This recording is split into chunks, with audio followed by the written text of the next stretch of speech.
তাহলে দেখো বলতেছিলাম, তাহলে এখানে কি বলো তো, এটা বললাম এখন কলামনার। এই টিস্যুর কোষসমূহ। ওকে, তাহলে এখানে বৃক্ষের সংগ্রাহক নালিকা থাকে, কিউবয়েডাল বলতেছিলাম। বৃক্ষের সংগ্রাহক নালিকাতে থাকে। এই টিস্যুর প্রধান কাজ কি বলতো? পরিশোষণ এবং আবরণের কাজে লিপ্ত থাকে। মনে রাখতে হবে, তাহলে কি কাজ করে? পরিশোষণ এবং আবরণের কাজে লিপ্ত থাকে। যখন বৃক্ষের গঠন তোমরা ভালোভাবে জানবা, তখন কিন্তু এটা আরও ভালো করে বুঝতে পারবা। পরিশোষণ কেন বললাম, এটি বললাম। তো আপাতত নামগুলো মুছতে রাখো, যে কত প্রকারের কোষ, কিউবয়েডাল, কলামনার। কাজগুলো অতটা এখানে মন না রাখলে, মানে ভুলে গেলেও সমস্যা নাই, পরে আমরা আরও বুঝবো। বুঝছো? তাহলে কলামনার, কলামনার বোঝো বিষয়টা। কলাম থেকে কলামনার, কলাম বোঝো তো? ওই যে পরের সামনে বললাম না, স্তম্ভ, মানে যে ইয়ে আছে না, বিল্ডিংয়ের খামগুলো আছে না, বুঝছো তো? খুঁটিগুলো আছে না, ওইগুলো ওইরকম খুঁটির মতো, এরকম লম্বা থাকবে খুঁটির মতো। তাহলে যে কোষগুলো এরকম লম্বাভাবে থাকে, লম্বা লম্বা, তাদেরকে কি বলবো? কলামনার। তো এগুলো কই থাকে? ওই ভিলাই পড়ছো না, কোষের ঘটনা একটু আগে পড়ে আসলাম না, মাইক্রোভিলাই। হ্যাঁ, প্রক্ষেপণ হয়ে থাকে, ওইগুলো হলে কি বলতো? কলামনার কোষ। পড়ছিলাম না ওখানে, কলামনার কোষ। অর্থাৎ কই থাকে এগুলো বলতো? অন্ত্রের মধ্যে থাকে না? কই থাকে? অন্ত্রের মধ্যে। কারণ অন্ত্রের মধ্যে কি হয়, ওখানে শোষণ এরিয়া বাড়ানোর জন্য থাকে। পড়াইছিলাম না? মনে আছে? মনে আছে বলো তাহলে। হ্যাঁ হ্যাঁ করো কেন? পড়াইছো না? তাহলে বলো যে মনে থাকতে হবে। আমি এগুলো বলছি অনেক, তোমার মনে আছে? হ্যাঁ স্যার, মাইক্রোভিলাই মনে আছে? দেখো, মাইক্রোভিলাই কই থাকে? কোন কোষে থাকে? উদ্ভিদ কোষ না প্রাণী কোষে? মাইক্রোভিলাই তো উদ্ভিদ কোষে থাকে। তাহলে তো মনেই নেই, কোন কোষে থাকে? উদ্ভিদ কোষে না স্যার, মাইক্রোভিলাই প্রাণী কোষে। ওটা তো অন্ত্রে থাকে না? অন্ত্রে থাকে তো অন্ত্রে, অন্ত্রের কোষে। অন্ত্র মানে কাঁদে, তাহলে প্রাণী, প্রাণী কোষে। কোষে যখন আর্ট করছিলাম এভাবে চিত্র আর্ট করো নাই তোমরা, আর কাজটা দেখাও নাই আমাকে, আর্ট করতে বলছিলাম। এগুলো ফাঁকে দিলে কেমন হয় বলো তো? এই যে এভাবে করে দিয়েছিলাম প্রাণী কোষ, এই যে এইভাবে এরকম ছিল না? প্রাণী কোষ এরকম ছিল না? আরে এটা তো এক মাইক্রোভিলাই যে কোষ প্রাচীরের বিবর্ধন, এরকম কোষ প্রাচীরের আর কি প্রক্ষেপণ থাকে। মাইক্রোভিলাই থাক না, এরকম প্রক্ষেপণ থাকে, আঙ্গুলের মধ্যে প্রক্ষেপণ থাকে, এদের কি বলা হয়? মাইক্রোভিলাই। মেইনলি এটা সব কোষে থাকে না, থাকে অন্ত্রে কোষে। অন্ত্রে থাকে, এটা অন্ত্রে। তো এটা ভুলে গেছো কেন? এই টিস্যু কোষগুলো স্তম্ভের মতো সরু এবং লম্বা থাকে, বুঝতে পারছো? লম্বা। হ্যাঁ, প্রাণীদের অন্ত্রের অন্তঃপ্রাচীরে কোষগুলো প্রধানত ক্ষরণ, রক্ষণ এবং শোষণের কাজ করে থাকে। তাহলে বুঝলাম আমরা এখানে যে কয় ভাগে ভাগ করা হয়, বললাম আমরা। ঠিক আছে, 3 প্রকার দেখলাম, একটা squamous, cuboidal, columnar. Squamous, cuboidal, columnar. তারা দেখো, প্রাণীদের ভিত্তিপত্তার উপরে সজ্জিত কোষগুলোর সংখ্যার উপর ভিত্তি করে বা ভিত্তিতে এপিথেলিয়াম বা আবরণী টিস্যুকে আবার 3 ভাগ করা হয়, সব 3 প্রকার। তো আমরা দেখলাম কাজের ভিত্তিতে, অবস্থানের ভিত্তিতে, তাই না? কি দেখলাম বলো তো? 3 প্রকারের। এখন দেখবো কি বলো তো, আসলে কোষগুলো কয় সারিতে সজ্জিত থাকে, 1 সারিতে নাকি 2 সারিতে, তার উপর ভিত্তি করে আবার 3 প্রকারের। বুঝতে পারছো? মানে আবরণী কোষগুলো কয় সারিতে থাকে, 1 সারিতে না 2 সারিতে, 3 সারিতে? কয় সারিতে? 3 সারিতে থাকে না, সবাই তো মানে এটা না, এটারও ভিত্তি কয় সারিতে আছে তার উপর ভিত্তি করে ভাগ করা যায়। হ্যাঁ, মনে করে এমন হতে পারে কেউ 1 সারিতে আছে, আবার কেউ হতে পারে একাধিক সারি থাকে, এরকম একাধিক সারি। বুঝতে পারো? এরকম থাকতে পারে। তো এরকম আমরা দেখবো এখন। এটা হলো সাধারণ আবরণ টিস্যু। সাধারণ আবরণ টিস্যু মানে কি? ভিত্তিপর্দার উপরে, অর্থাৎ যার উপরে আবরণ টিস্যুটা আছে, ভিত্তিপর্দার উপরে কোষগুলো শুধু এক স্তর শুধু থাকবে। কয় স্তরে? তাদেরকে বলা হয় সাধারণ আবরণ টিস্যু। যেমন বৃক্ষের ব্রোমান্স ক্যাপসুল, বৃক্ষের সংরক্ষণ নালিকা। উদাহরণ তো অনেক কিছু হতে পারে, এর উদাহরণ দিছে এগুলা, যে বৃক্ষের ব্রোমান্স ক্যাপসুল। আরে অনেক আছে, দেহের বিভিন্ন জায়গায় আছে। বুঝতে পারছো? তাহলে এটা বুঝলা যে যদি এক স্তর সজ্জিত থাকে তাদেরকে কি বলবা? সাধারণ আবরণ টিস্যু। স্ট্র্যাটিফাইড আবরণ টিস্যু। স্ট্র্যাটিফাইড আবরণ টিস্যু এটা মানে কি?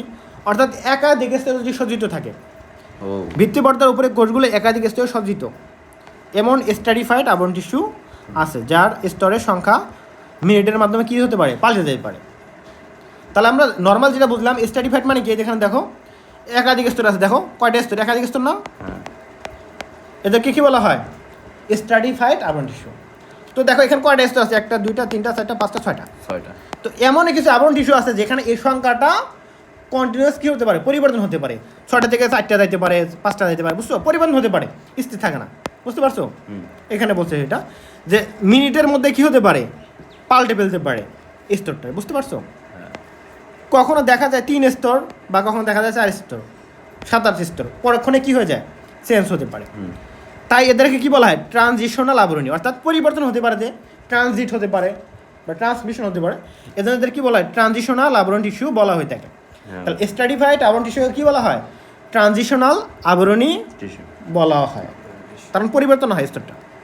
যেমন উদাহরণ কি বলতো, মেরুদণ্ডী প্রাণীদের ত্বক, মেরুদণ্ডী প্রাণীদের ত্বক কি বলতো, স্কোয়ামাস মানে স্ট্র্যাটিফাইড আবরণ টিস্যু, বুঝতে পারছো? উদাহরণটা মনে রাখতে হবে যে স্ট্র্যাটিফাইড আবরণ টিস্যু কোথায় দেখা যায়, মেরুদণ্ডী প্রাণীদের ত্বকে, এমসিকিউতে থাকবে, বুঝতে পারছো? থাকবে মেরুদণ্ডী প্রাণীর ত্বক, বোমাস ক্যাপসুল, বুঝছো, অনেক কিছু থাকবে। এখন কি বলতো, সিউডো স্ট্র্যাটিফাইড আবরণ টিস্যু, কথাটা বুঝতে হবে আগে। সিউডো মানে ভ্রান্ত, সিউডো মানে ভ্রান্ত মানে কি?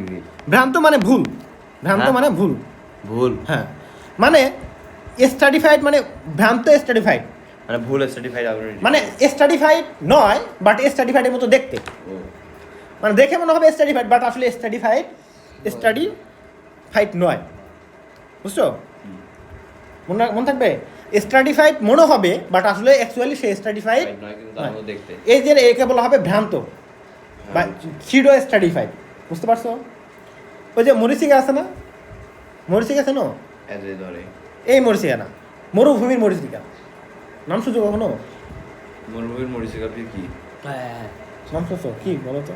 মরিচিকা, মরিচিকা না, মরিচিকা মানে স্যার এই যে কোন জানি, আরে পানি থাকে না, বুঝতে পারছো, ওগুলো এই যে প্রতিফলনের পড়ছিল, প্রতিফলনের কারণে মনে হয়, হ্যাঁ। প্রতিফলনের কারণে ওগুলো আলোতে আমরা ভালো করে পানি বলবো। মনে হয়। যেখানে কি মনে হয় জানো, যে ওই যে মরুভূমিতে দেখা যায় এখানে আলোর কম বেশির কারণে, প্রতিসরণের কারণে মেনলি দেখবো, দেখা যায় এখানে প্রতিসরণ কাকে এটা আমরা পড়বো, পূর্ণ অভ্যন্তরীণ প্রতিফলনের কারণে এখানে হয় আর কি।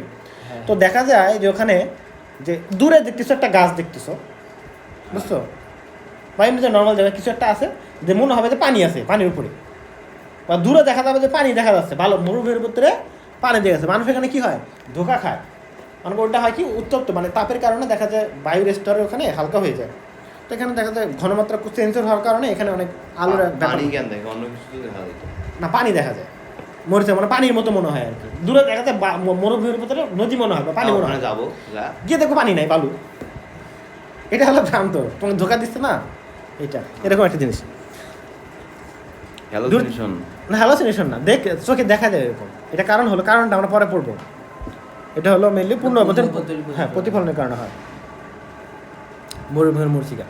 তো যাই হোক, তো এই হলো নর্মালি কি বলতো, নর্মাল ন্যাচারাল বা এক স্তরী বাট দেখতে মনে হয় কি বহু স্তরী, ঠিক আছে, এদেরকে বলা হয় সিউডো স্ট্র্যাটিফাইড আবরণ টিস্যু। দেখো এখানে এটা দেখে কি মনে হচ্ছে, অনেক স্তর না কি, এটা দেখে অনেক স্তর মনে হচ্ছে না, হ্যাঁ, বাট এটা কিন্তু এক স্তর বিশিষ্ট। দেখো ভালো করে খেয়াল করো, দেখো এই যে একটা কোষ গোড়া থেকে শুরু হয়েছে, কোথায় শেষ, এখানে গোড়া থেকে শুরু হয়েছে, এখানে এখানে তো অনেকগুলো সারি তো। হ্যাঁ সবগুলো দেখো গোড়া থেকে শুরু হয়েছে, এক স্তরই না, বাট দেখো এক স্তর কেমন, এটা তো অনেকগুলা না, একটা স্তরই দেখো, দেখো এই যে একটা থেকে শুরু হয়েছে শেষ, দেখো এটা কি, দেখো একটা কোষের শুরু আর শেষ কি এখানে শেষ হয়েছে না, না, এটা কিন্তু এক স্তরে, বাট কেন বুঝতে কেন মনে হয়, কারণ কোষের অবস্থানের ভিন্নতার কারণে। নিউক্লিয়াসে দেখো, একটা নিউক্লিয়াস হলো গোলা, একটা হলো উপরে, একটা এখানে, একটা হলো এখানে, একটা হলো এখানে, যার কারণে মনে হচ্ছে কি অনেক স্তর মনে হচ্ছে না, এটা হলো ভ্রান্ত, তোমাকে ধোকা দিচ্ছে, বুঝছো? তাহলে দেখো এখানে এই টিস্যুর কোষগুলো ভিত্তিপর্দার উপর এক স্তরে বিন্যস্ত থাকে, কয় স্তরে, তবে কোষগুলোর বিভিন্ন উচ্চতা হওয়ার কারণে, মানে উচ্চতার কম বেশি হওয়ার কারণে এই টিস্যুগুলো দেখতে স্তরীভূত মনে হয়। উদাহরণ কি বলতো, ট্র্যাকিয়া, তাহলে ট্র্যাকিয়া মানে কি, শ্বাসনালী, তাহলে শ্বাসনালীতে কি থাকে, সিউডো স্ট্র্যাটিফাইড থাকে, এই যে তুমি ওই কাজগুলো করো ভালো করে, তা তুমি যদি ট্র্যাকিয়া বুঝবা না পরে, তো শ্বাসনালী রেখে রাখবা, এটা হলো মনে করো আসলে পড়ার ক্লাসে পড়ার হলো টেকনিক, একটা জিনিস বললাম আমি, তুমি এটা লিখে রাখবা, কি বললাম, ট্র্যাকিয়া মানে শ্বাসনালী,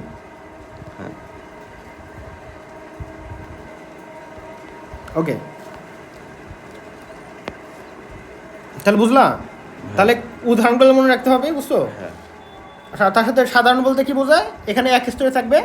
স্ট্র্যাটিফাইড বলতে কি বোঝায়, বহু স্তরে থাকবে। এটাকে আমরা ট্রানজিশনাল বলি, কারণ এটা কি স্তরটা চেঞ্জ হতে পারে। হ্যাঁ আর এটা কি বললাম, সিউডো স্ট্র্যাটিফাইড, অর্থাৎ দেখতে বহুস্তরীয় কিন্তু অ্যাকচুয়ালি কি এক স্তর বিশিষ্ট। হ্যাঁ, বুঝছি। থাকে কোথায়? ট্রাকিয়াতে। শেষ, পড়া শেষ। হুম কিন্তু এটা বলবা যে স্যার এতখানি পড়া, কিন্তু মুখস্থ করতে অনেক টাইম লাগছে স্যার।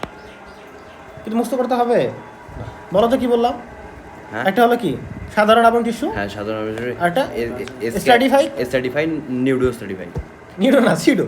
হ্যাঁ সিউডো হ্যাঁ, Pseudo. তা সাধারণ বলতে এক স্তরী, এক স্তরী স্ট্র্যাটিফাইড মানে বহুস্তরী, বস্তুরি আর সিডো বলতে এক স্তরী বাট দেখা যায় বহুস্তরী। হ্যাঁ এক স্তরী এটাকে বললাম। দেন বলবা সাধারণটা কোথায় থাকে, তারপরে বলবা হলো কোথায়, মানে ওই যে উদাহরণগুলো উদাহরণগুলো শেষ। ট্রাকিয়া তাহলে এগুলো সহজ না কঠিন? ট্রাকিয়া সহজ জিনিস।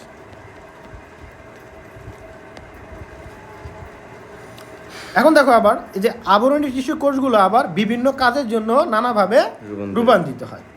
যেমন কিছু আছে সিলিয়া যুক্ত আবরণী, এগুলো শ্বাস নালীতে থাকে। সিলিয়া অর্থাৎ মিউকাস ক্ষরণ করে, তরল তরল। যে আমরা কি হয়, আমাদের কাশি হয় না, হ্যাঁ কাশে তো কফ থাকে না, কফটা কোথা থেকে আসে? শ্বাসনালী থেকে। এগুলো কিন্তু আসে, এগুলো নিচ থেকে উপরে আসলো কীভাবে? এই সিলিয়ার কারণে। অর্থাৎ ও। এগুলো এভাবে নিয়ে যায়, এভাবে উপর দিকে দিয়ে দেয়, বুঝছো? এদের বলে সিলিয়াযুক্ত আবরণী কোষ। কোথায় থাকে? শ্বাসনালীতে।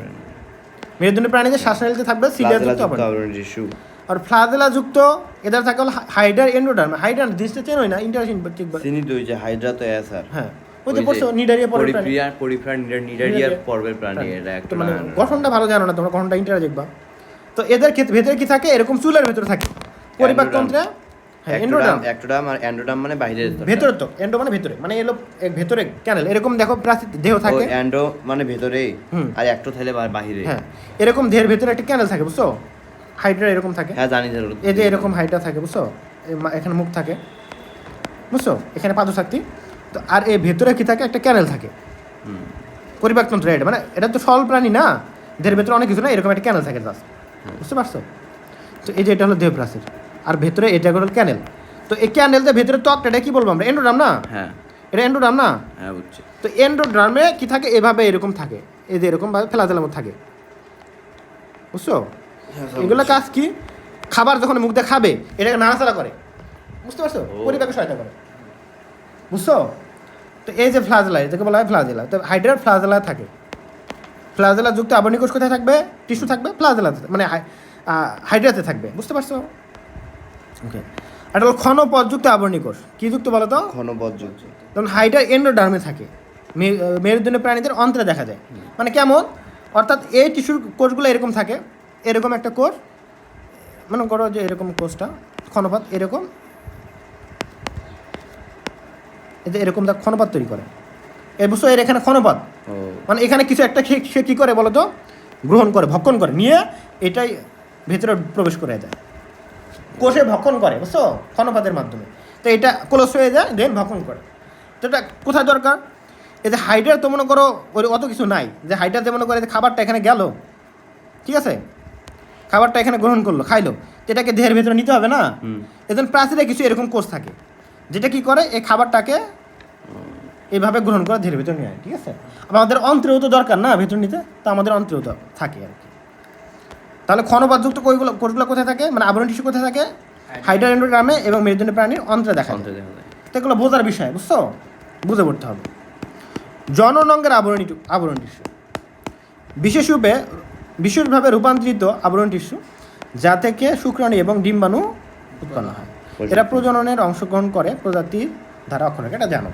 তাহলে কি বলতো, এটা তো তেমন কিছু নাই আর, বুঝছো? তাহলে শুক্রাণু এবং ডিম্বাণু তৈরিতে সহায়তা করে। ওকে, আর পড়াবো না? ঠিক আছে, আজকে তাহলে এটুকু থাকে। যে পড়াইলাম কি কঠিন মনে হয়েছে? কি বুঝলে কি কঠিন?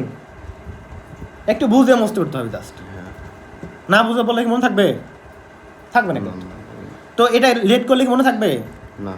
কারণ আমি যেটা বুঝাইলাম, একদিন লেট করলে পরে মনে থাকবে? থাকবে না। তাহলে কি করতে হবে? আজকে পড়তে হবে। যদি সময় থাকে, আমি যাওয়ার পরে রেস্ট নিয়ে পড়, ঠিক আছে?